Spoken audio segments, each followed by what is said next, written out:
They ignored the warning. 6 hours later, the greatest military empire in galactic history ceased to exist. This is the story of how that happened, and more importantly, why. But to understand the end, we must first understand the beginning. 2 months before the fall, when Admiral Kira Vess stood in a war room on Krexel Prime and made the decision that would change everything. The war room was built to intimidate. Ceilings stretched into darkness above. Sharp metal walls reflected cold blue light from floating tactical screens. Around the massive obsidian table sat the leaders of the hegemony empire. 47 star systems had fallen to them. Today, they would choose number 48. Admiral Kira Vess stood at the head of that table, 52 years old, grey skin marked with battle scars that told stories she never spoke about. Her eyes were cold, the kind of cold that came from seeing too much death, from causing too much of it. She had never lost a battle. She had never shown mercy. These were not points of pride, just facts, like gravity, like vacuum, like the certainty that the strong survived and the weak did not. The next target is simple, Kira said. Her voice cut through the room like ice breaking. A small planet called Earth, third world from a yellow star. The species calls itself human. She touched a control on the table. A hologram shimmered to life above them. Blue and green, clouds swirling in peaceful patterns. Oceans catching light from a warm sun. The planet looked beautiful. It looked harmless. It looked weak. Commander Tarek Zain leaned forward. 45 years old. The intelligence officer. His job was to study enemies before they became corpses. What do we know about these humans? He asked. Kira's smile was not kind. They are primitive. Some space stations. A few small ships. No unified military. No real weapons. They fight each other more than they work together. The other commanders nodded. Murmurs of approval circled the table. This sounded easy. The hegemony had learned long ago that most species collapsed when faced with real power. Their technology is basic, Kira continued. Her fingers moved through the hologram, pulling up data streams. Chemical rockets, simple energy weapons. They barely left their home planet 70 years ago. 300 years of relative peace in this sector. They should surrender the moment they see our fleet. General Dax Crow banged his fist on the table. 62 years old. A veteran of more campaigns than anyone cared to count. How many ships should we send? 100, 200. 50 should be enough, Kira said. She zoomed the display to show Earth's orbital infrastructure. A handful of stations, some satellites. Nothing that could withstand a serious assault. This will be over in one day. The room filled with agreement. Some commanders laughed. Some were already planning what they would take from Earth. The hegemony always took everything. Resources, technology, people to work as slaves. Planets became empty shells when they were done. Commander Tarek looked worried. He always looked worried. That was why he was still alive after 2 decades of service. Admiral, I have studied their broadcasts. These humans are strange. They tell stories about war constantly. They make entertainment about fighting. They seem to enjoy conflict. All primitive species fight, Kira replied. She dismissed the concern with a wave. It does not matter. They fight with sticks and stones. We fight with plasma cannons and reality bombs. She marked Earth with a red symbol, the harvest mark. Every species in the galaxy knew what it meant. Total defeat, complete control, the end of freedom. We attack in 3 days, Kira announced. Standard procedure, jump in fast, destroy their space stations, demand surrender, take everything.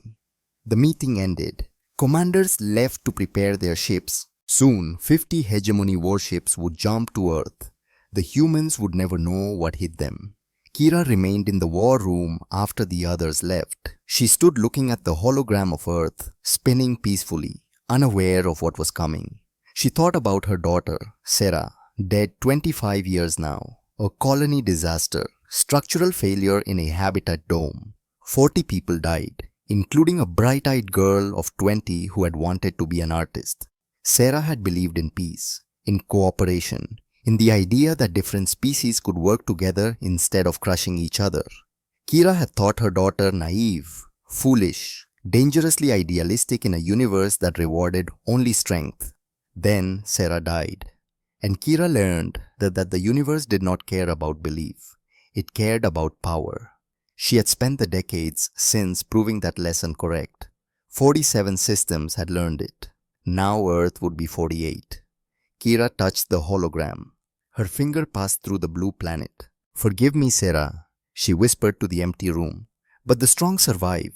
That is the only truth that matters." She did not know then how wrong she was, how terribly, completely wrong. 2 days passed. The fleet assembled in the staging area beyond Krexel Prime. 50 warships, each one capable of cracking a planet's crust. Together, they were unstoppable. Kira stood on the bridge of her flagship, the Relentless. Through the forward viewport, she could see the other ships hanging in space like predators, waiting, ready. "Admiral," the navigation officer called. "All ships report ready for jump. Weapons charged, drives at full power." "Begin final checks," Kira ordered. She settled into her command chair. This was always her favorite moment. The calm before the storm. The last instant of peace before violence began. Commander Tarek stood at his station nearby. His fingers moved across holographic display, reviewing intelligence one final time. Always thorough, always careful. "Something bothers you," Kira said. It was not a question. Tarek hesitated, then nodded. "The humans have been too quiet, Admiral. Most species try to make contact before we attack, to buy time, to plead." "They do not know we are coming," Kira replied. "The element of surprise is ours." General Crow laughed from his position at the tactical station. "You worry too much, Commander. These are primitives. They probably do not even have working sensors capable of detecting our approach." Kira allowed herself a small smile. Crow was right. They had done this 47 times before. The pattern was always the same. Overwhelming force, swift victory, total control. "Admiral," the communications officer said. Her voice was steady, professional. "We are ready to jump on your command." Kira straightened in her chair. This was it, the moment of decision. The moment when peace ended and war began. She had given this order 47 times. Each time it became a little easier. "Begin the attack," she commanded. "All ships, jump to Earth, standard assault formation." The ships started to charge their jump drives. Energy built up around each vessel. Space began to bend and twist. Reality prepared to fold. In 30 seconds, they would appear at Earth. The humans would have no warning, no time to prepare, no chance to defend themselves. 29 seconds, 28, 27. Then something happened that had never happened before in the entire history of the Hegemony Empire. "Admiral," the communications officer shouted. Her professional composure shattered. "We are receiving a transmission." "From where?" Kira demanded. "From Earth." The bridge went silent. Every officer froze. This was impossible. Earth should not know they were coming. The Hegemony used specialized stealth technology. No primitive species had ever detected them before a surprise attack. "What does the message say?" Kira's voice was ice. The communications officer stared at her screen. Her face had gone pale. When she spoke, her voice shook. "It is just coordinates, Admiral, and 4 words." "What words?" The officer read them slowly, as if she could not quite believe what she was seeing. "Remember what we did?" The bridge became a tomb. Every eye turned to the main display. The coordinates appeared. A string of numbers that pointed to a specific location in space. A place that should have been forgotten. A place no one wanted to remember. "Admiral," Tarek said quietly. Too quietly. "Those coordinates." Kira felt ice form in her blood. She knew those coordinates. Every military officer in the galaxy knew them, whether they admitted it or not. Zerion Prime. The name alone was enough to stop hearts, to make brave soldiers remember childhood fears, to remind the powerful that there were things in this universe that could not be conquered. Zerion Prime had been a beautiful system once. 7 planets, billions of living beings, trade routes, cultural centers, a jewel of civilization. Now it was nothing. Floating rocks, radiation, the corpse of what had been. The Devourers had done that. The Devourers had been unstoppable. A swarm of conquest that had taken half the galaxy before they reached Zerion Prime. 10,000 ships, technology that bent the laws of physics. An empire that made the hegemony look like children playing with toys. Then something happened at Zerion Prime. Something impossible.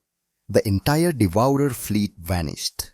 Every ship, every soldier, gone in 8 hours. No wreckage, no survivors, no explanation. 7 planets were turned to dust. The star itself flickered and nearly died.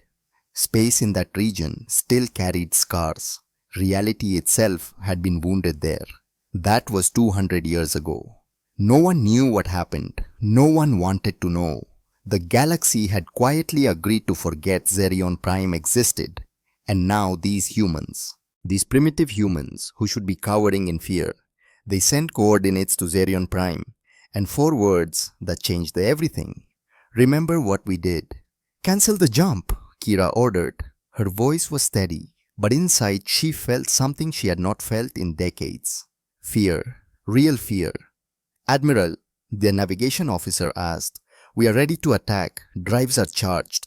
"I said cancel it," Kira shouted. She never shouted, but control required understanding. And she understood nothing about this message. The ships powered down their jump drives. The attack on Earth stopped before it began.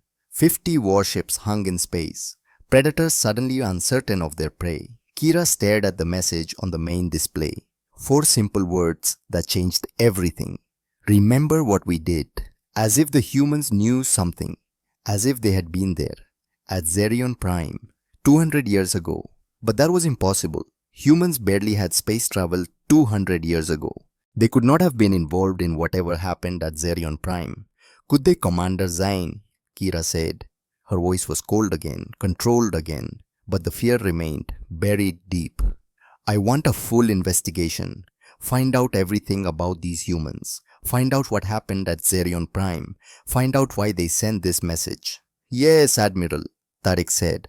How long do I have? Kira looked at Earth on her screen, spinning peacefully. Blue and green and beautiful. So why was her instinct screaming at her to run? Take as long as you need, she said.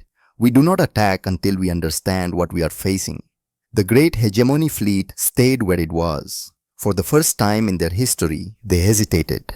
For the first time, they were not certain they would win. And somewhere in the darkness of space, Earth waited, patient, silent, ready. Commander Tariq Zain had not slept in 48 hours. His office was buried in the intelligence section of Grexel Prime's central fortress. No windows, no natural light, just screens, dozens of them, all showing human data, pictures of their cities, records of their history, videos of their wars. The more he learned, the more his unease grew into something darker, something closer to dread.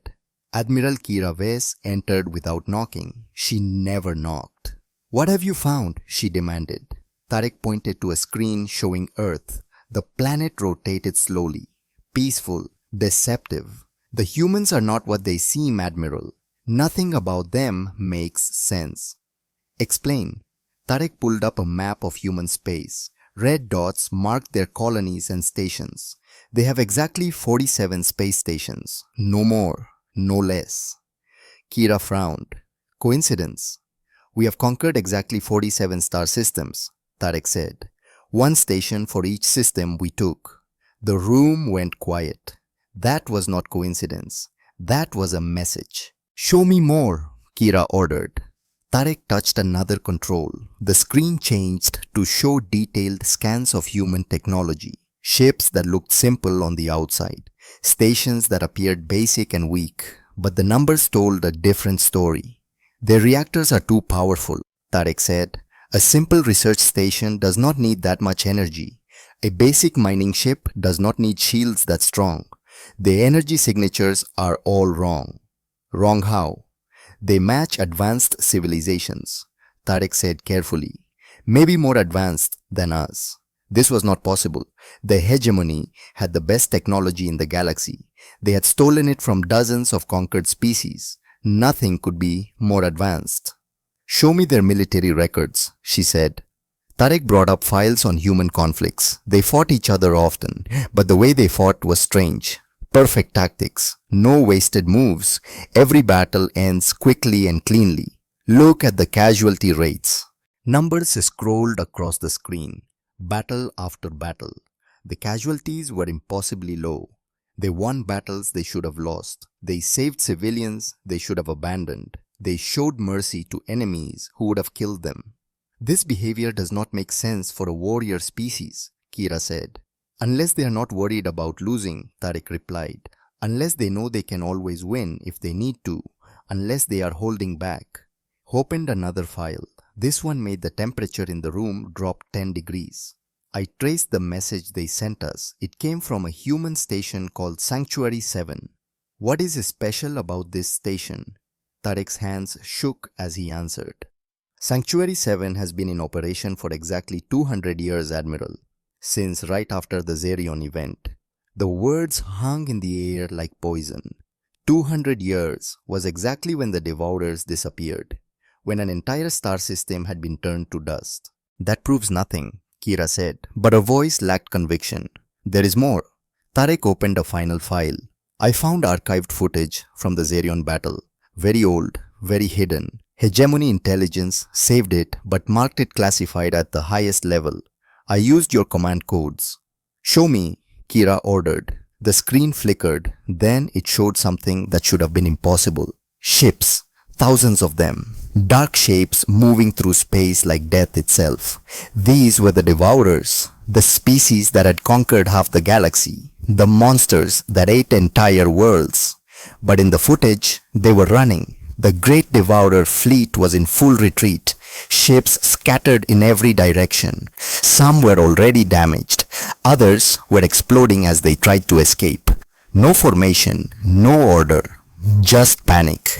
What are they running from? Kira asked. Watch, Tarek said. The camera view turned. In the distance near Zerion Prime were other ships, smaller ships. Ships that looked almost primitive compared to the massive alien warships. Ships that looked familiar. No, Kira whispered. But the evidence was right there. Human vessels, moving in perfect formation. No panic, no fear, just cold, deadly precision as they hunted the fleeing Devourers. The recording continued. More human ships appeared. Hundreds of them, thousands, all moving with impossible coordination. As if they shared one mind, one purpose. The Devourers tried to fight back. Their weapons were legendary. Reality-bending technology. Planet killers. Weapons that had shattered civilizations. None of it mattered. The human ships moved through the attacks like they were not even there. Shields that did not block but seemed to erase incoming fire. Weapons that struck with impossible accuracy. Every shot a kill. Every maneuver perfect. How? Kira breathed. How are they so good? Keep watching, Tarek said. The battle was nearly over. Most of the Devourer fleet was destroyed. The survivors were fleeing toward the edge of the system, trying to jump away, trying to escape. Then the humans did something unexpected. They stopped fighting. The human ships formed a line between the fleeing Devourers and the system's edge. But they did not fire. They just waited, patient, calm. A single message went out on all frequencies. The audio quality was poor. 200 years of data degradation. But the words were clear. A human voice speaking in the Devourer language. You came to destroy. You came to conquer. You came to take what was not yours. We could kill you all, but we will not. Leave this galaxy. Never return. If you do, we will not show mercy again. Most of the Devourers took the offer. Their ships jumped away, fled into the black, never came back. But some did not listen. Some turned to attack the humans one last time. Perhaps pride, perhaps hate, perhaps just refusal to accept defeat. That was when Zerion Prime showed its true nature. The planet itself moved, not orbital mechanics, not natural motion. The entire world shifted position. Space began to bend around it. Reality started to crack like glass under pressure. "What is that?" Kira asked. "I do not know," Tarek admitted. "But watch what happens next." The remaining Devourer ships tried to run. Their jump drives charged. They attempted to fold space and escape. They could not. Space itself was being rewritten. The laws of physics were changing. Gravity inverted. Time stuttered. Matter flickered between states. In seconds, it was over. Every Devourer ship that had refused mercy was gone. Not destroyed, not vaporized, erased, as if they had never existed at all. Then Zerion Prime destroyed itself. The planet collapsed into nothing. Not a black hole, not an explosion. It just ceased to be, taking its weapons with it, taking its secrets with it, leaving only empty space, and a warning to the galaxy. "Do not threaten humanity." The recording ended. The screen went dark. Tarek and Kira stood in silence. The only sound was their breathing and the quiet hum of computers. "They have been pretending to be peaceful," Tarek said, "for 200 years, while sitting on weapons that could end civilizations, and we were about to attack them." Kira turned away from the screen. She walked to the window. Outside, Krexel Prime stretched to the horizon. City lights, industrial complexes, military installations. The heart of the hegemony empire, built on the corpses of 47 conquered worlds. And somewhere out there, watching, were the humans, who had destroyed the Devourers, who had built a planet into a weapon, who had shown mercy to an enemy that deserved none. "Admiral," Tarek said carefully, "what are your orders?" Kira stood at the window for a long time. Memories of Serra, of building an empire on fear, of becoming the thing she claimed to fight against. About 4 words that had stopped an invasion before it began. "Remember what we did. Continue the investigation," she said. "I want to know everything, their history, their capabilities, their intentions. And the fleet. Maintain defensive positions. No one approaches Earth without my direct authorization." Tarek turned to leave, but Kira stopped him with a question. "Commander, if you were in command, if this decision was yours, what would you do?" Tarek considered. He was an intelligence officer. His job was analysis, assessment, finding truth in data, and the data pointed to one inescapable conclusion. "I would surrender," he said quietly, "before they make us." Kira nodded slowly. She did not disagree. That was the most frightening thing of all. After Tarek left, Kira remained at the window, looking out at the empire she had helped build, wondering how much longer it would stand, wondering if she had just seen a glimpse of its end. On Earth, 300 million miles away, humanity waited. They had sent their message. They had shown their hand. Now they would see if the hegemony was smart enough to understand. The countdown had not started yet, but everyone could feel it coming. Time was running out. 1 week passed, 7 days of investigation, 7 days of Kira Vess staring at screens filled with data that made less sense the more she learned. 7 days of watching her certainty crumble. The hegemony fleet remained at their staging position. 50 warships holding formation, waiting. The soldiers aboard were restless. They had been promised a quick victory. Instead, they sat in space while their admiral questioned everything. Commander Tarek had not stopped working. His team of intelligence analysts worked in shifts around the clock. They compiled reports, cross-referenced the data, built profiles of human civilization going back centuries. Every report made the situation worse. "They have been preparing for this," Tarek told Kira during one of their daily briefings. "Not just for war, for us specifically." He showed her pattern analysis. Human station placements matched hegemony expansion routes almost perfectly. Trade routes that seemed random were actually optimized for rapid military deployment. Civilian infrastructure that could convert to military use in hours. It is as if they have been watching us for decades, Tarek said, learning our tactics, studying our patterns, waiting for the moment we would cross a line they could not ignore. Kira studied the data in silence. The humans had no breaking point she could see, only a threshold, and she had been about to cross it. There is something else, Tarek said. He pulled up a new file. A week ago, there was an incident. A hegemony probe entered a system on the border of human space. Unauthorized, just reconnaissance. The probe was destroyed, but not before it transmitted data. But what data? Targeting information on a civilian station. New harvest station. Population 40,000. Mostly agricultural workers, families. Kira felt cold spread through her chest. We attacked a civilian target, not we, Tarek said carefully. General Crow, he authorized the strike without your approval, said it was a test to see how humans would respond. The screen changed, showed new harvest station, before and after. Before a small facility orbiting a green world, lights, life, peace, after debris, bodies, silence, 40,000 dead to test a hypothesis. When did this happen? Kira asked. Her voice was high. 6 days ago, the day before the humans sent their message.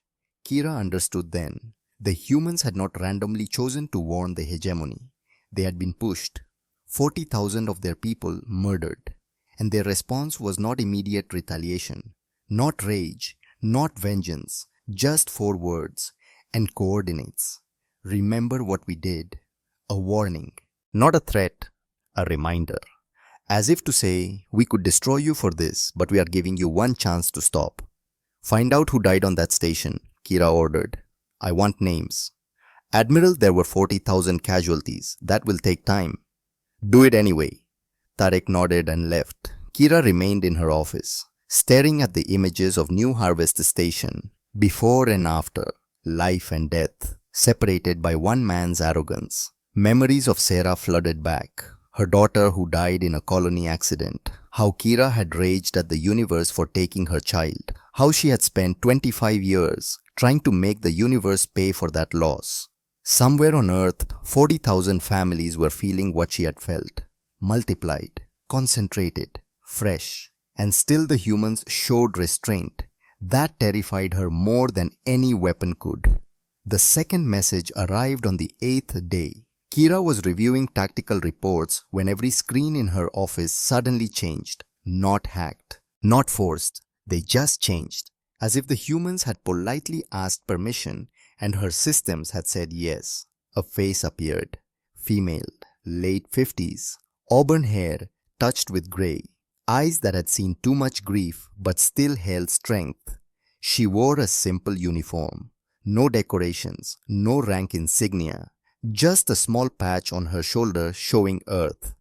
Admiral Vess, the woman said. Her voice was calm, almost gentle. My name is Ambassador Thorne Blackwell. I represent the Earth Defense Council. We need to talk. Kira sat perfectly still. This was a direct communication, real time, crossing 300 million miles of space as if distance meant nothing. You are jamming my systems, Kira said. No, Blackwell replied. We are asking your systems nicely. There is a difference. We could jam them. We choose not to. That distinction matters, Admiral. I hope you understand that. Kira understood. It was another message, another demonstration. We could hurt you, but we will not. Yet, what do you want? Kira asked. Blackwell's expression softened slightly. I want to help you understand what is happening, because I do not think you fully grasp the situation you are in. We are the hegemony empire. We have conquered 47 star systems. Do you? Blackwell leaned forward. Admiral, let me tell you what I know about you. Kira Vess, 52 years old, rose through ranks by being smarter and more ruthless than your competition. Lost your daughter Sarah 25 years ago in a colony disaster. Spent the decades since trying to make the universe pay for that loss. Am I close? Kira's blood went cold. This information should not exist. Sarah's death was in classified records, personal files. How did the humans know we have been watching you? Blackwell said. Not just your fleet, not just your military. You, personally, for years. We know about every campaign, every conquest, every world you have taken. If you knew, Kira said slowly, why did you not stop us sooner? Because we hoped you would stop yourselves, Blackwell replied. We hoped that eventually the hegemony would realize that conquest is not strength, that taking from others does not make you powerful. It just makes you thieves with guns. She paused. Let the words sink in. But you did not stop. You kept taking, kept destroying. Until last week when General Crow decided to test us, when he murdered 40,000 of my people to see what we would do. Kira heard something in Blackwell's voice then. Underneath the calm, underneath the control, grief, fresh and raw and barely contained. Among the dead at New Harvest Station, Blackwell continued, was my daughter, Commander Reese Blackwell. She was 31 years old. She loved astronomy. She played violin. She wanted to open a school on the station to teach children about the stars. The ambassador stopped, took a breath. When she spoke again, her voice was steady, but Kira could hear the effort it took. She died instantly when your missiles hit the command center. If that matters to you, she did not suffer. 31 years old, and she just stopped existing because a general wanted to run an experiment. Kira felt something she had not felt in years.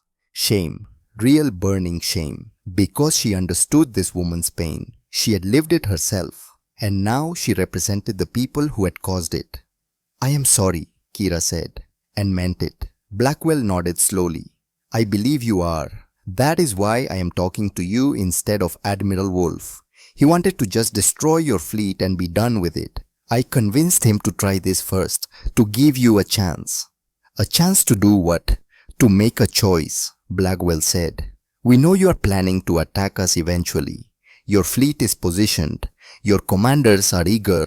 So we are simplifying things. We are giving you two options. She held up one finger. Option 1. Attack us now. Come to Earth with your 50 ships, your plasma cannons, your reality bombs. Find out what happens when you cross the line we drew 200 years ago at Zerion Prime. She held up a second finger. Option 2. Leave us alone. Forever. Turn your fleet around. Go back to Krexel Prime. Never threaten Earth or any human settlement again. We will do the same for you. Those are not negotiations, Kira said. Those are ultimatums. Yes, Blackwell agreed. Because we are done negotiating, Admiral. We tried peace for 300 years. We pretended to be harmless. We hoped the galaxy would learn that cooperation is better than conquest. Instead, species like yours learned that kindness is weakness, that mercy is an invitation to attack. She leaned back in her chair. So now we are being clear. We are giving you a choice. Make it wisely. You have 24 hours. The transmission ended. Screens returned to normal. But the message remained. 24 hours to decide the fate of the hegemony empire. Kira sat in silence for a long time. Then she called an emergency council meeting. The war room filled quickly. Commanders arriving from their ships via shuttle. General Crow stomping in with his usual aggressive confidence. Tarek slipping in quietly with a datapad full of new intelligence. We received an ultimatum from the humans, Kira announced without preamble. They demand we attack them now or leave them alone forever. We have 24 hours to decide. That is outrageous, Crow shouted. We do not take orders from primitives. They destroyed the Devourers, Tarek said quietly. That makes them the opposite of primitive. A fluke, Crow insisted. Ancient history. For all we know, that footage is propaganda. Then you volunteer to lead the attack, Kira asked. Her voice was cold. You want to test if it is fake? You can go first. Crow's bluster faded slightly. I am saying we should not be intimidated by threats. Pride is not strategy, Tarek interjected. He activated his datapad. Holographic displays filled the center of the table. I have been analyzing human capabilities for 8 days. The numbers do not favor us. He pulled up energy readings from human space. Every one of their civilian ships has reactor output that matches our warships. Their stations have shield generators beyond anything we have. They are not hiding military technology behind civilian society. They are military pretending to be civilian. How long have they been pretending? One of the commanders asked. 300 years, Tarek said. Maybe longer. The room went quiet. 300 years of deception, of playing weak while building strength, of watching, waiting, preparing. There is more, Tarek continued. He showed the analysis of the 47 human stations, one station for each system we conquered. They have been tracking our expansion. These are not research stations, they are watchtowers, each one positioned to monitor a specific hegemony territory. He zoomed in on one station, Sanctuary 7, where the message came from. It orbits a position with direct sensor view of Krexel Prime. They have been watching our home world for 200 years. Then we destroy them, Crow declared. With what? Tarek asked. Admiral, if we attack Earth, the humans will respond. Based on the Zerian footage, they have technology 2 centuries more advanced than ours. The battle will be short, and we will lose. You cannot know that, Crow argued. I can make educated estimates, Tarek replied. The Devourers had 10,000 ships. They lost. We have 50 ships. We would not even surprise them. Kira listened to the argument, watched her commanders divide into factions. Some agreed with Crow, pride and aggression. Others sided with Tarek, caution and analysis. She thought about Blackwell, a woman who had just lost her daughter, who had every reason to want vengeance, who instead offered a choice. That was not weakness, that was strength under control, the most dangerous kind. I want options, Kira said. Real options, not bravado. What can we actually do? A tactical officer stood. We could request reinforcements, bring the full might of the hegemony fleet, 10,000 ships. 10,000 ships take weeks to assemble, Tarek countered, and the humans gave us 24 hours. We could try diplomacy, another officer suggested. Open real negotiations. After murdering 40,000 civilians, Tarek shook his head. I do not think they are interested in common ground right now. The debate continued, arguments cycling through the same points. Attack, retreat, negotiate, delay. Every option had flaws. Every choice had consequences. Finally, Kira stood. The room went silent. I am going to tell you something that is not in any official report, she said. Something I learned from Ambassador Blackwell's transmission. She looked around the table, met every eye. At New Harvest Station, among the 40,000 we killed was Blackwell's daughter, Reese, 31 years old, died instantly in the attack General Crow ordered without authorization. Crow's face went pale. I did not know. It was just a test. You murdered 40,000 people, including a diplomat's child, to run an experiment, Kira said. Each word was ice, and their response was not revenge, not immediate retaliation. They sent a warning, gave us a choice. That woman just lost her daughter, and she is still showing us mercy. She let that sink in. That terrifies me more than any weapon, because it means they have discipline we cannot match. Restraint we do not possess. They are not reacting, they are choosing. Every action is calculated, which means they have thought this through. They have planned for this moment. What are you saying? One commander asked. I am saying they are not bluffing, Kira replied. They gave us 24 hours because they have already run every simulation, already calculated every outcome. They know exactly what will happen if we attack, and they are confident enough to give us a choice because they know we will make the right one or die making the wrong one. She dismissed the council. They left in groups, arguing, debating, afraid. Only Tarek remained. What will you do? He asked. Kira looked at the hologram of Earth in the center of the table, blue and green and deceptively peaceful. I am going to make sure we understand what we are facing, she said, before the 24 hours are up. Pride warred with survival. Duty fought with common sense. Everything she had built, everything she believed, it all hung in the balance. 24 hours to choose, war or wisdom. The clock was running. 18 hours remained when Tarek brought Kira the breakthrough. I found something, he said. Exhaustion lined his face, but excitement cut through it. deep in human historical records, not hidden, just old. He showed her a timeline, human history, going back 5 centuries. 300 years ago, humans were not peaceful. They were expansionist, aggressive. They conquered 40 systems in just 10 years.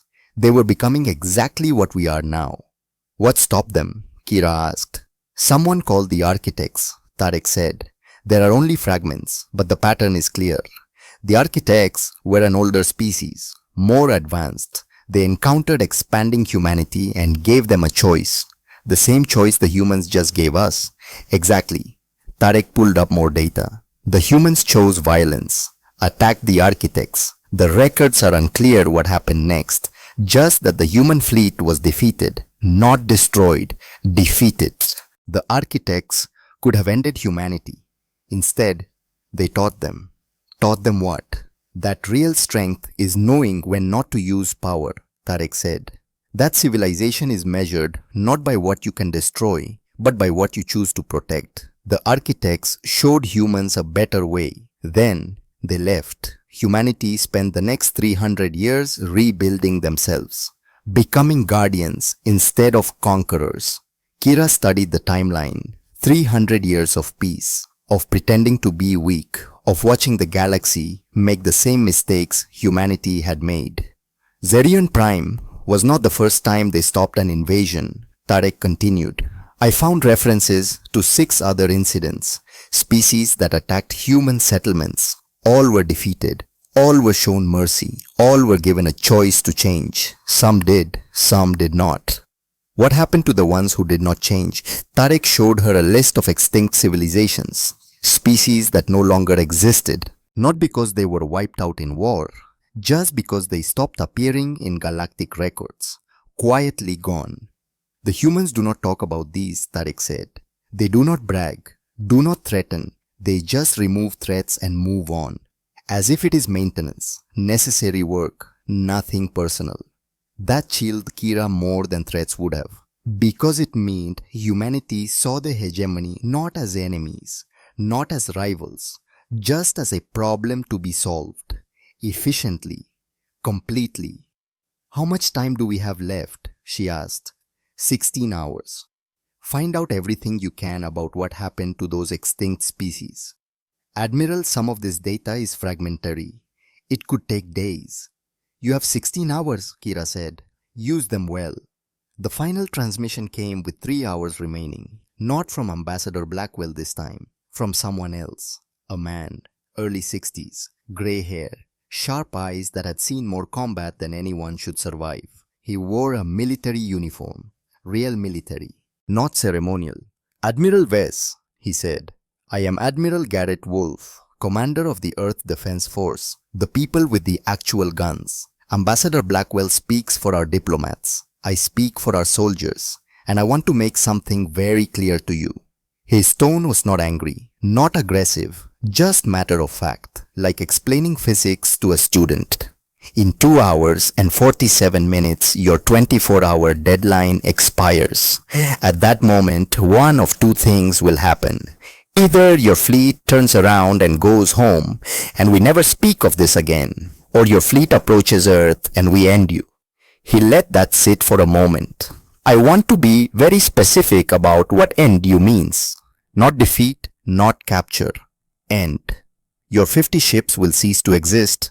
Not as wreckage, not as debris. They will just stop being there. Your crews will be given 30 seconds to evacuate to escape pods. We will recover those pods and return your soldiers unharmed. Because we are not monsters. But the ships themselves will be erased from reality. Wolf pulled up a holographic display, showed ship designs, human warships. The technology visible in the schematics was beyond anything Kira had ever seen. We have 3,400 warships, Wolf continued. We have been building them for 300 years while everyone thought we were making cargo haulers. Every civilian ship in human space can convert to military configuration in 4 hours. Every station is a fortress. Every colony has weapons that make your reality bombs look like firecrackers. He zoomed in on one ship design. This is a Guardian-class battleship. It has shields that do not block attacks. They phase incoming fire into alternate dimensional space. Your weapons will hit nothing. Our weapons use gravitational manipulation. They do not damage hulls. They compress matter until ships collapse into singularities the size of marbles. No survivors, no wreckage, just gone. Another design appeared. This is a Sentinel-class missile platform. Each missile is self-replicating. Fire one, it becomes 10. Those 10 become 100. They learn from each miss, adapt to countermeasures. You cannot shoot them down because destroying one makes more. You cannot outrun them because they fold space. You can only die. Wolf showed more designs, each one more terrifying than the last. Weapons Kira had never imagined. Technology that bent physics. We have had 300 years to think about how to fight, Wolf said. 300 years to prepare for the day someone would not take our peace seriously. You are not the first to test us. You will not be the last. But you could be the first in a long time to make the smart choice. He leaned forward. Ambassador Blackwell lost her daughter to your attack. She is still willing to let you live. Do you understand how much discipline that takes? How much restraint? That woman could order me to glass Krexel Prime right now and I would do it. 14 billion of your people dead in 8 minutes. She has the authority. She has the justification. She has the weapons. And she is choosing mercy, Wolf continued. Not because she is weak, because she remembers what her species used to be. Conquerors, murderers, exactly like you. And she remembers how much it cost to change. She is offering you that same chance. He closed the displays, looked directly at Kira. You have 2 hours and 43 minutes. Spend them wisely. Because if I see your fleet come toward Earth, I will not hesitate. I will not negotiate.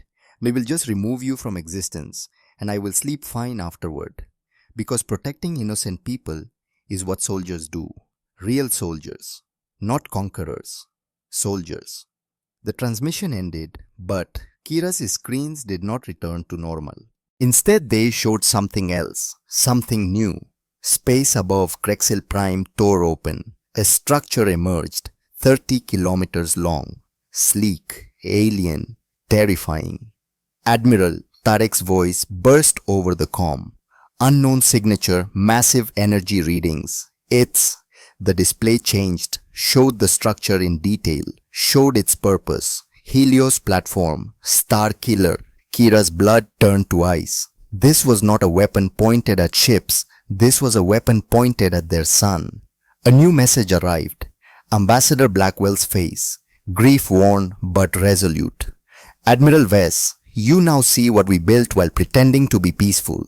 Helios can trigger your star to go supernova. 14 billion of your people will have 8 minutes to make peace with their gods. She paused. Let it sink in. We have 6 more of these, positioned across the galaxy. 7 ways to end civilizations. And in 300 years, we have fired 0 of them. Blackwell leaned forward. That is the test, Admiral. Not building the weapons, having them and choosing not to use them. Real strength is knowing you could destroy everything and saying no. That is what the architects taught us. That is what separates guardians from tyrants. Her expression softened slightly. You have 2 hours and 40 minutes. Choose wisely. Choose for your people. Choose for your daughter's memory. Choose to be better than you were. The transmission ended.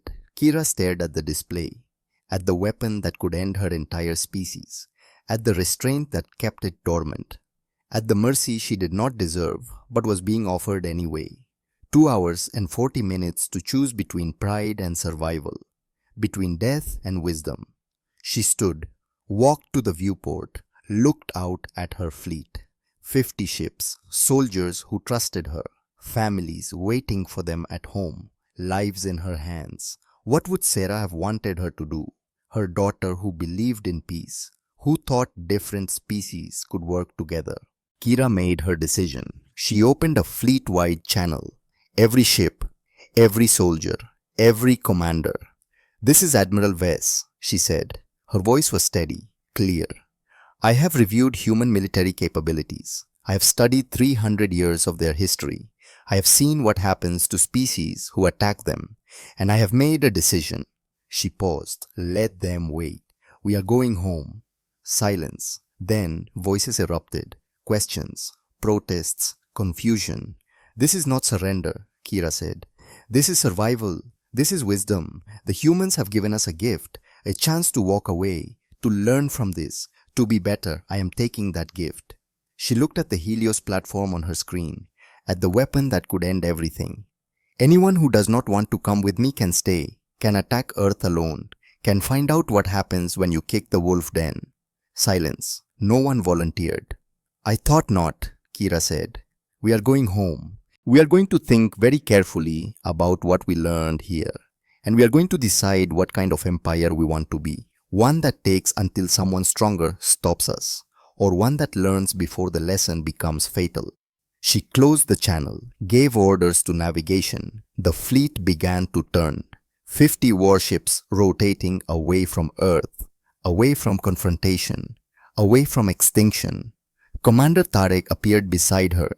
That was the right choice, Admiral. I hope so, Kira said.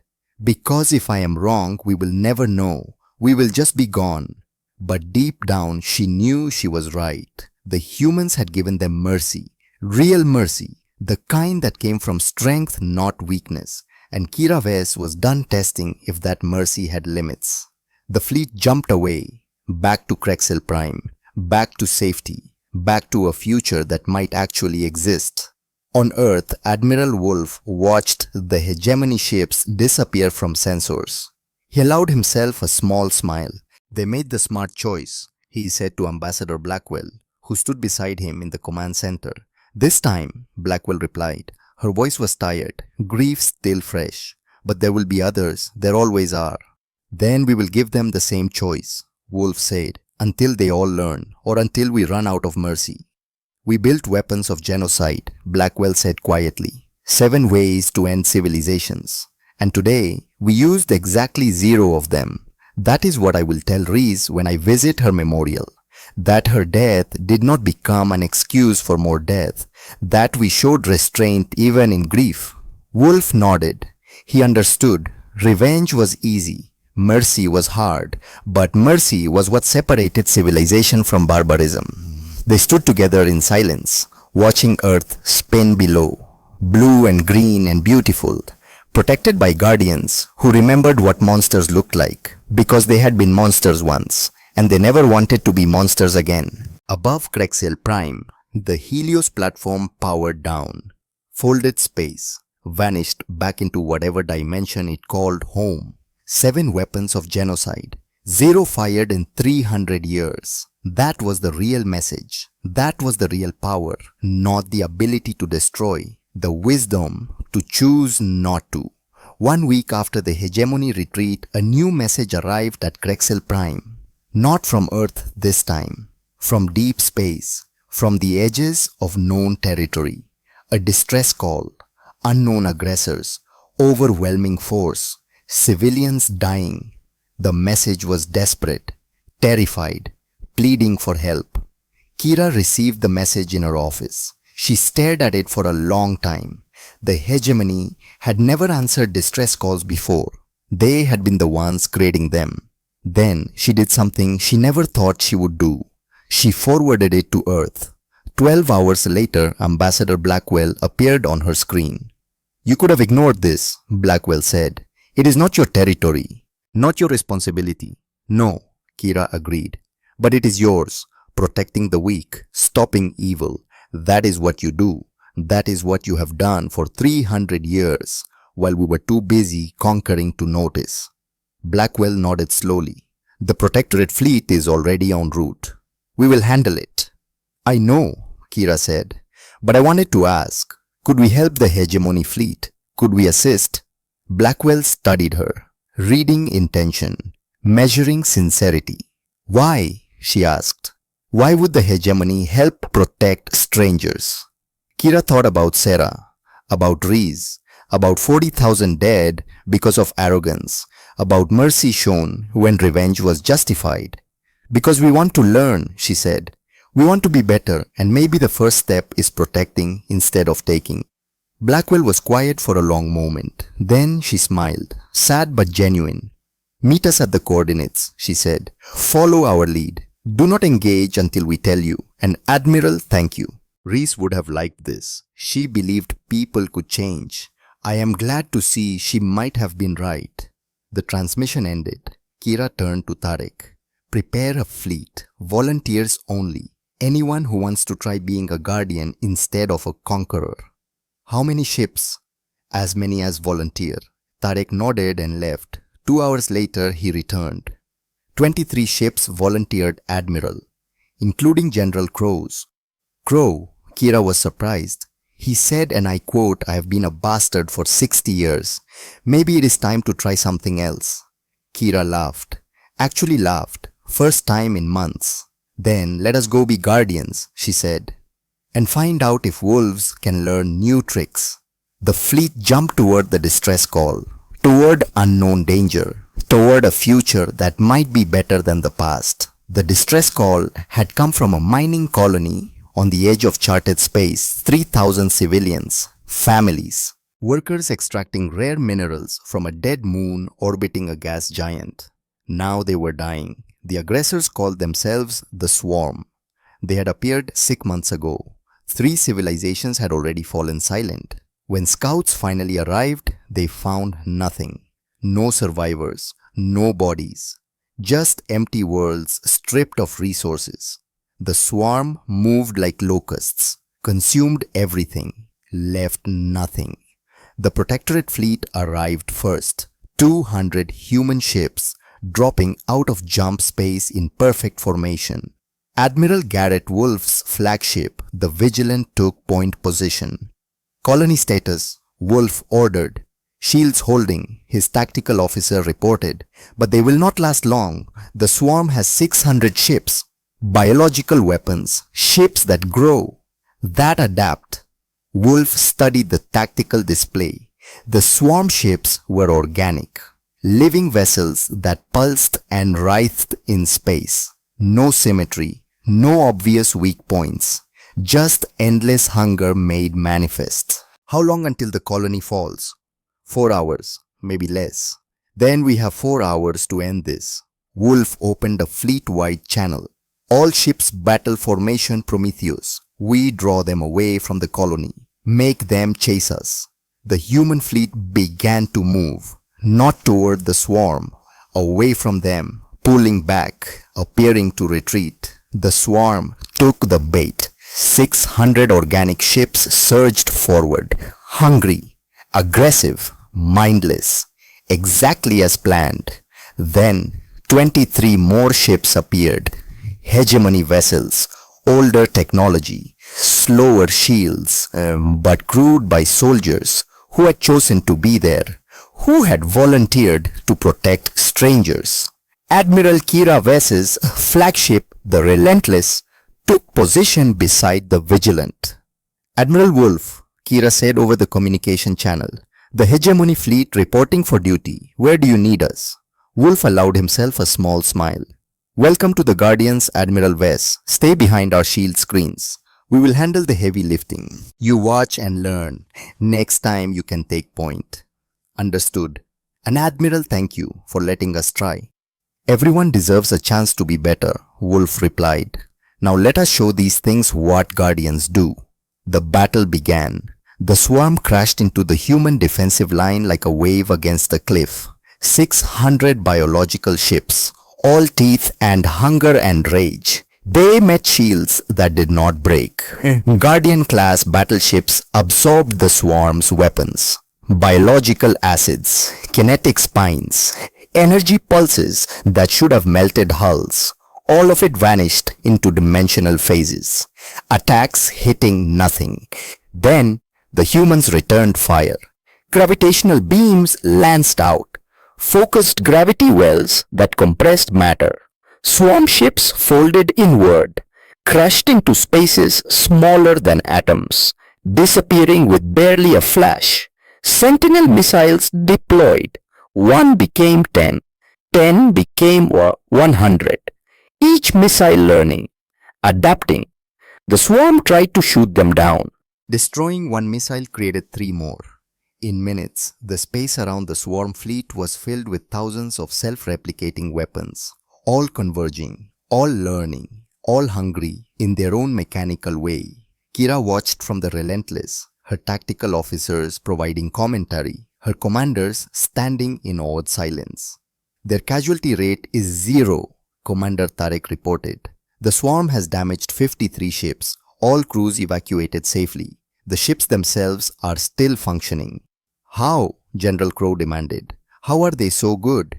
300 years of preparation, Tarek said. 300 years of training every citizen to be a soldier, of building ships in secret. They are not improvising. They are executing a plan they have rehearsed for centuries. On screen, a human ship took heavy fire. Its shields flickered, failed. The hull breached, but before the swarm could capitalize, three other human ships appeared, literally appeared, folding space. They erected a shield bubble around the damaged vessel, evacuated the crew. Then, all four ships jumped away. They do not abandon anyone, Kira said quietly. Even in the middle of battle, they protect their wounded. Memories of hegemony tactics flooded back, leaving damaged ships behind, sacrificing the weak to save the strong. Everything she had been taught was necessary for victory. The humans were rewriting those rules, proving them wrong. The battle lasted 3 hours. When it ended, the swarm had been reduced to debris. 600 ships, all gone. The mining colony's shields still held. Civilian casualties, 0. Human losses, 7 ships damaged. All crews safe, all ships recoverable. Hegemony losses, 0. They had not fired a shot, just watched and learned. After the battle, the fleets regrouped at the mining colony. Engineers began repairs. Medical teams checked for injuries. Kira received an invitation to meet with Admiral Wolf and Ambassador Blackwell on the Vigilant. She took Commander Tarek and General Crow with her. The shuttle ride was quiet. All three hegemony officers processing what they had seen, rewriting their understanding of warfare, of power, of strength. The Vigilance hangar bay was massive. Ships were being repaired by automated systems and human crews working in perfect coordination. The efficiency was stunning.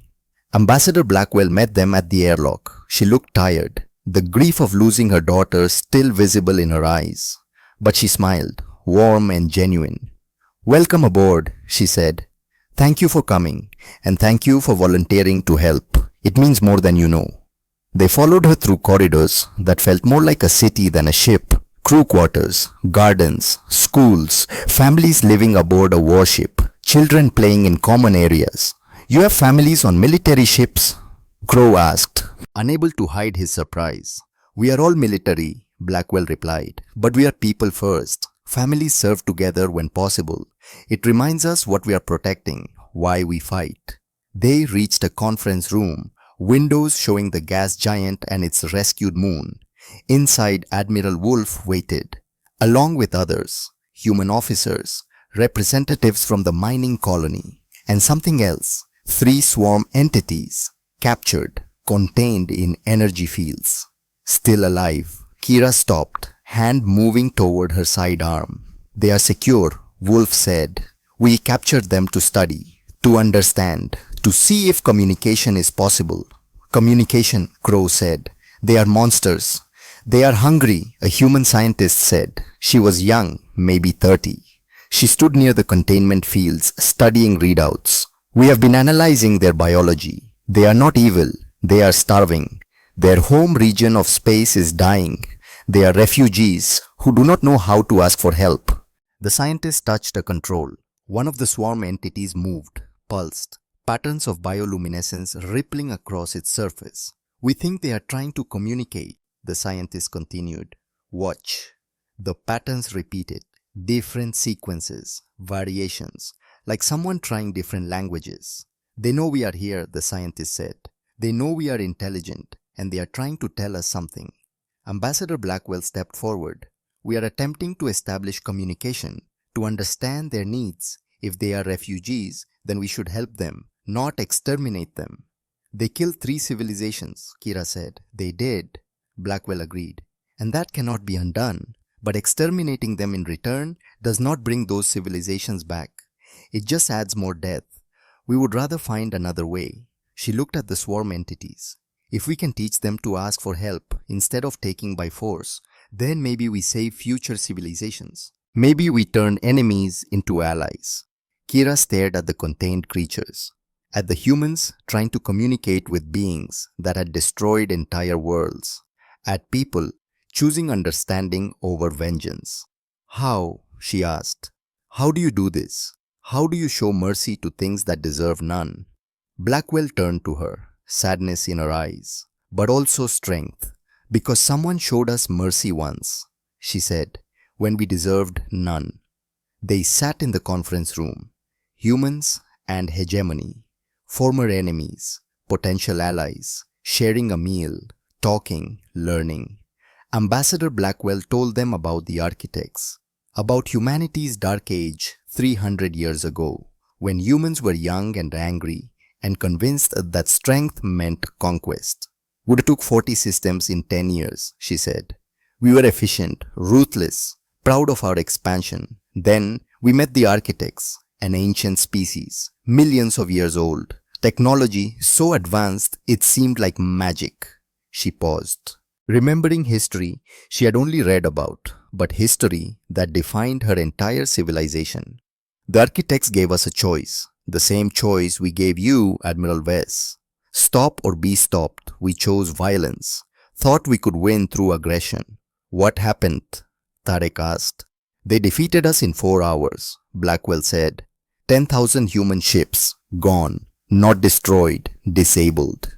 Every weapon system shut down. Not one human casualty, not one death, just complete and total defeat. She smiled, sad but fond. Then the architects sent a message. They said you have been given a gift today, the gift of survival, of a second chance. Use this gift well. Become better than you are. Protect instead of conquer. Build instead of take. Be the guardians the galaxy needs, not the monsters it fears. And then Kira asked. They left, Blackwell said. Jumped away into deep space. We never saw them again. Never got to say thank you. Never got to show them what we became. She looked out the window at the stars. We spent 300 years trying to be worthy of that gift, trying to honor their mercy by showing it to others. Every time someone attacks us, we remember being on the other side, and we try to give them what the architects gave us, a chance. Admiral Wolf leaned forward. We built 7 sun-killer weapons, Helios platforms, each one capable of destroying a star. We built them to prove we could, to ensure no one would ever threaten us again. And in 300 years, we have fired exactly 0 of them. He let that settle. That is the test, he continued. Not building the weapons. Anyone can build weapons. The test is having them and choosing not to use them. That is what the architects taught us. That is what separates guardians from tyrants. Kira felt something shift inside her. A weight she had carried for 25 years, since Sarah died, since she decided the universe owed her. I have been a tyrant, she said quietly, for decades. I told myself it was necessary, that the strong survive and the weak perish, that mercy was weakness. She looked at Blackwell, at this woman who had lost her daughter and still chose peace. But you are stronger than I ever was, Kira continued. Not because of your weapons, not because of your technology, because you could have destroyed us, could have avenged your daughter, and you did not. You gave us a choice. That is a strength I do not understand, but want to learn. Blackwell reached across the table, took Kira's hand. Then learn, join us. The Protectorate can always use more guardians, more people who remember what monsters look like, because they were monsters and chose to change. Why do you trust us? Crow asked. We could turn on you. Wolf smiled. General, you have seen our technology. You know we are centuries ahead of you. So yes, you could try to attack us again. He leaned back, confident, certain. And we would stop you, again. But we would rather you become allies, partners, friends, because the galaxy is a big place. And there are a lot of monsters, and we could use help stopping them. The conversation continued long into the night. At one point, Kira found herself alone with Blackwell on the observation deck. The gas giant had dominated the view. "I am sorry," Kira said. "About your daughter, about Reese. She did not deserve to die because of our arrogance." Blackwell was quiet for a long moment. When she spoke, her voice was thick with barely controlled emotion. "No, she did not. Reese was good, kind. She wanted to teach children about stars. And she died because someone thought testing us was more important than 40,000 lives." She wiped her eyes. "I could hate you. All of you. Could spend the rest of my life wanting revenge. But Reese would not want that. She believed people could change. And I have to believe she was right. Have to believe her death meant something." "It did," Kira said. "It taught me that mercy is not weakness. That real strength is restraint. Your daughter's death changed me. Changed the hegemony. I wish it had not cost her life. But I will honor it by trying to be better." Blackwell nodded, tears falling freely now, but also smiling. "Thank you. That means more than you know." They stood together in silence. Two mothers who had lost daughters. Two warriors learning to be guardians. Two people finding understanding across the gulf of tragedy. The Protectorate fleet and the hegemony volunteers stayed at the mining colony for 2 weeks. Engineers fortified the defenses. Diplomatic teams established protocols. During that time, the human scientists made a breakthrough with the swarm entities. Communication was established, rudimentary, basic, but real. The swarm were refugees. Their home region had been consumed by a stellar event. They fled, desperate, starving. They attacked not from malice, but from need, from not knowing how to ask for help. The humans offered an alternative, resources, guidance, help finding a new home in uninhabited regions, a chance to survive without destroying others. The swarm accepted. It was not peace, not yet. Too much damage had been done, but it was a start, a first step towards something better. Kira watched the negotiations with wonder. The humans did not demand surrender, did not exact revenge. They offered help, built bridges, turned enemies into refugees in need. "This is what Guardians do," Admiral Wolf told her. "We stop threats, but we also heal them when possible, turn them into allies, build a galaxy where everyone has a chance to be better." "What if they cannot change?" Kira asked. "What if some species are just evil?" Wolf's expression hardened. "Then we remove them completely. We have done it 6 times in 300 years. Species that refuse to change." That chose destruction over cooperation. We gave them every chance. When they refused, we ended them. Quickly, cleanly. Just removal of a threat that would not stop. He looked at her. "But we always try first. Always offer the choice. Because we remember. Remember being the ones who needed that chance." 1 month after the battle, Kira returned to Krexel Prime. The Hegemony Empire was in chaos. News of their retreat from Earth had spread. Some called it surrender, weakness. Others called it wisdom.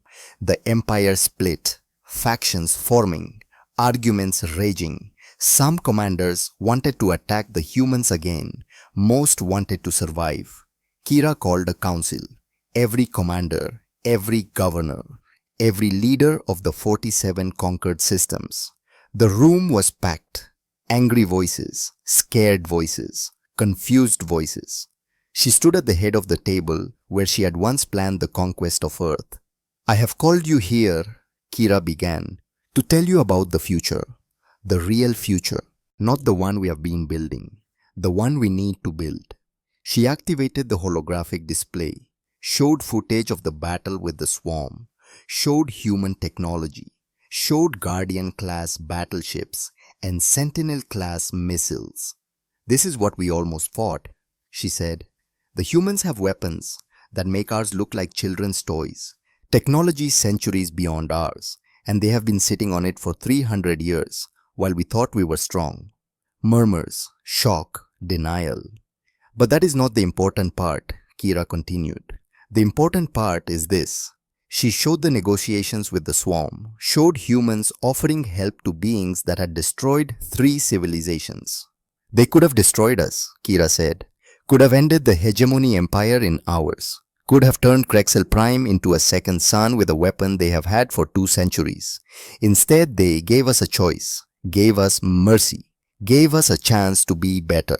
She paused. Let it sink in. I have spent 25 years being a tyrant.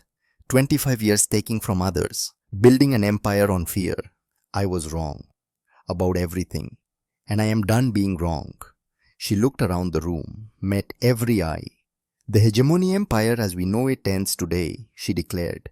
We will free every conquered system, release every slave, return every stolen resource. We will dismantle the machine of conquest we built, and we will begin building something else, something better. What? Someone shouted. A protectorate, Kira said. A defense force, guardians. We will ask the 47 systems we conquered if they want our protection, our help, our service, not as conquerors, as guardians, as people who remember what monsters look like, because we were monsters and we are choosing to change. The room erupted. Arguments, accusations. Some commanders stood and left. Others stayed, uncertain, scared, but willing to try. General Crow stood and spoke. I am 62 years old. I have spent 40 years being a tyrant, a monster, and I am tired. If the humans can change, maybe we can too. I volunteer to be a guardian. Other voices joined, slowly at first, then more. Commanders volunteering, offering to try, to learn, to be better. Not everyone. Some left and never returned. Some tried to rebel, but most stayed, most chose change, because they had seen the alternative. 10 years passed. The transformation was slow, painful. The hegemony empire fractured. Some systems claimed independence. Others joined the protectorate. Others formed their own alliances. But the killing stopped. The conquest ended. The slaves were freed. Kira spent those years traveling, visiting the systems the hegemony had conquered, apologizing, making amends, offering service. Some rejected her, refused to forgive. She accepted that. Some wounds did not heal. Others listened, gave her a chance, let her prove that change was real. She worked with the protectorate force, learning from Admiral Wolf and Ambassador Blackwell, training hegemony soldiers to be guardians instead of conquerors. It was hard. Everything she believed had to be unlearned. Some days she wanted to quit, but memories of Sarah kept her going. And Reese, and 40,000 dead, and mercy shown when revenge was justified. 10 years after the failed attack on Earth, a memorial was unveiled at New Harvest Station, rebuilt, thriving, a symbol of survival. The monument was simple, a wall of names, 40,000 civilians, including Commander Reese Blackwell, all remembered, all honored. The inscription read, "They died so the galaxy could remember evil exists. Guardians must watch." Kira stood beside Ambassador Blackwell at the dedication ceremony. Both women, older now, Blackwell 68, Kira 62, both carrying the weight of loss, both choosing to turn that weight into purpose. "Our daughters never met," Blackwell said quietly. "But I think they would have been friends." Sarah and Reese both believed in something better. "They were right," Kira said.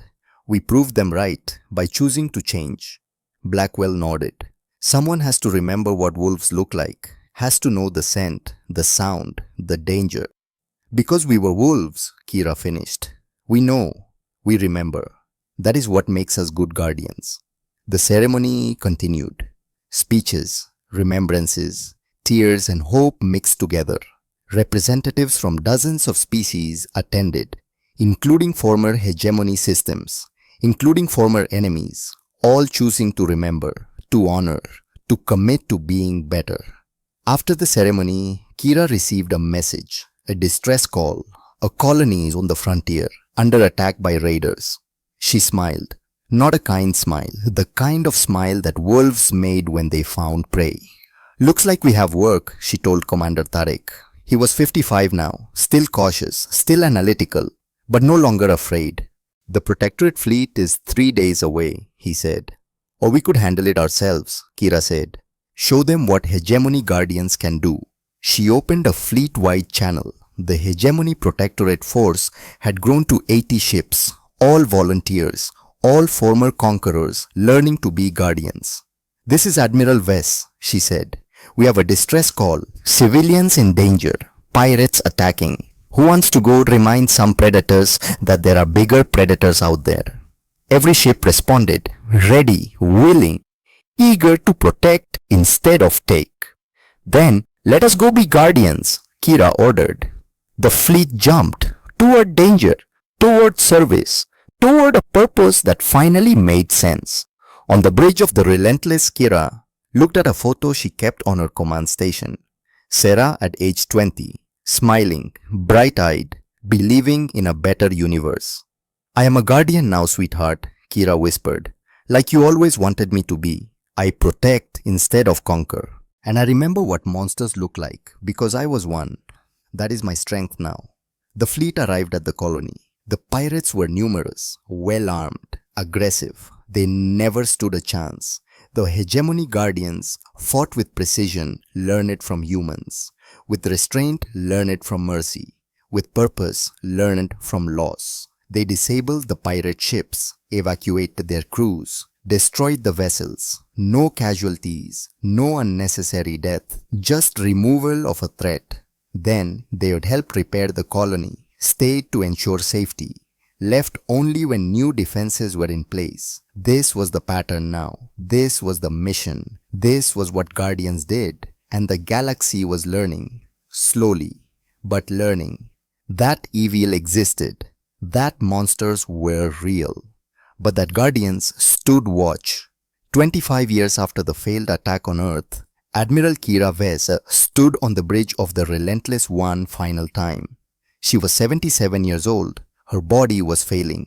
The doctors had given her months, maybe weeks. She refused to stop. Guardians do not retire, she said. We serve until we cannot. A new distress call arrived.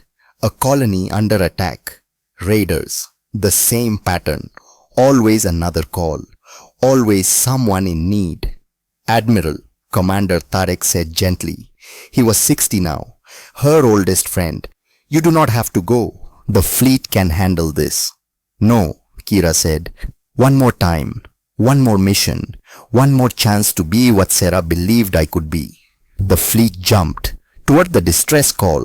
Toward danger. The battle was fierce. The raiders were more organized than expected. Better armed. They fought hard, but the Guardians fought harder. In the final moments, as victory was certain, a raider ship fired one last desperate shot. A missile aimed at the colony itself, at the children huddled in shelters below. The Relentless moved, positioned itself between the missile and the colony. Kira's voice was calm as she gave the order. All hands brace for impact. Evacuate non-essential personnel. Admiral, we should jump away, Tarek urged. No, Kira said. We hold position. We are guardians. This is what we do. The missile struck. The Relentless shuddered. Hull breaches. Systems failing. But the colony was safe. The children were safe. Kira smiled. Blood on her lips, pain in her chest, but peace in her heart. Sarah, she whispered, I did it. I became what you believed I could be. She died with her hand on the photo of her daughter, surrounded by her crew, having given her life to protect innocence, a guardian to the very end.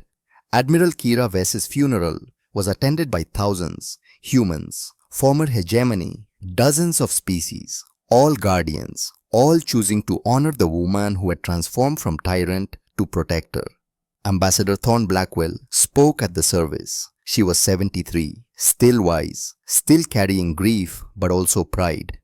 Kira Vess was my enemy, Blackwell said.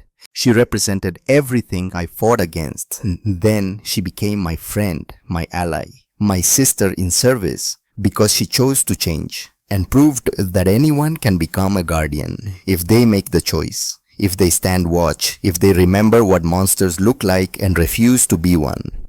The memorial stone was placed in the garden on Earth next to Sarah and Reese. 3 names together. 3 lives that had meant something. The inscription was simple: Admiral Kira Vess, Guardian. She remembered what wolves look like because she was one. That made her the best shepherd. And across the galaxy, Guardians continued their watch. Humans, hegemony, swarm, dozens of species, all standing together, all protecting the innocent, all choosing mercy when possible, force when necessary, wisdom always. The galaxy was not perfect. Evil still existed, monsters still prowled, darkness still threatened, but guardians stood watch, and the innocent slept safely.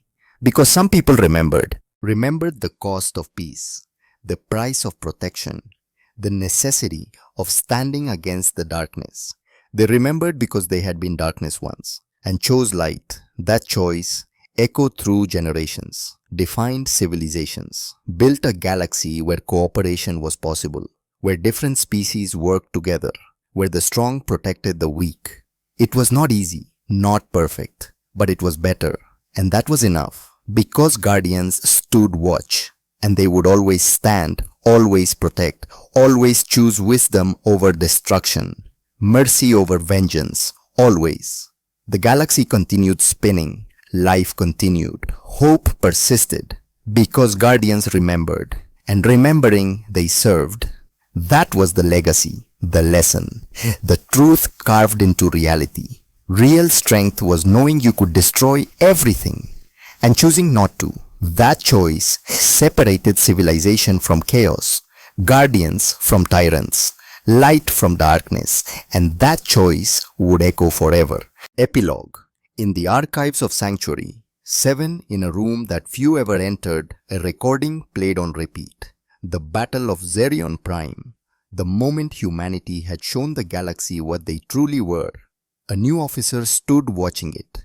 Young, human, born after the architect's gift, after 300 years of peace, after the transformation of the hegemony. "Why do we keep watching this?" she asked the older officer beside her. The older officer was quiet for a moment, then smiled. "Because we must never forget what we were, never forget what we became, never forget that the choice between monster and guardian is made every day, in every moment." He touched a control. The recording showed Zerion Prime splitting open. A planet transformed into a weapon, a warning carved into reality. "We are not special," he continued. "We are not better than anyone else. We were monsters once. We chose to change. Anyone can make that choice. The hegemony proved that. Admiral Vess proved that." The recording showed the Helios platforms, 7 weapons of genocide, 0 fired in 300 years. "That is our real strength," the officer said. "Not the weapons, the choice, the wisdom, the restraint." The young officer nodded, beginning to understand. "So we watch," the older officer finished. "We remember. We stand ready. Because somewhere out there, another species is making the same mistakes we made, is choosing conquest over cooperation, is becoming monsters." He looked at her. "And when they do, we will give them what the architects gave us, what humanity gave the hegemony, what guardians give to everyone." "What is that?" she asked. "A chance," he said simply. "A choice, a gift they do not deserve but that we give anyway, because someone gave it to us once and it changed everything." The recording ended. The room went dark, but the message remained. The choice remained. The hope remained. That anyone could change. That monsters could become guardians. That wisdom could triumph over destruction. That mercy could be stronger than vengeance. That was the real weapon. That was the real power. That was the legacy of the architects, of humanity, of Kira Vess, and it would echo forever.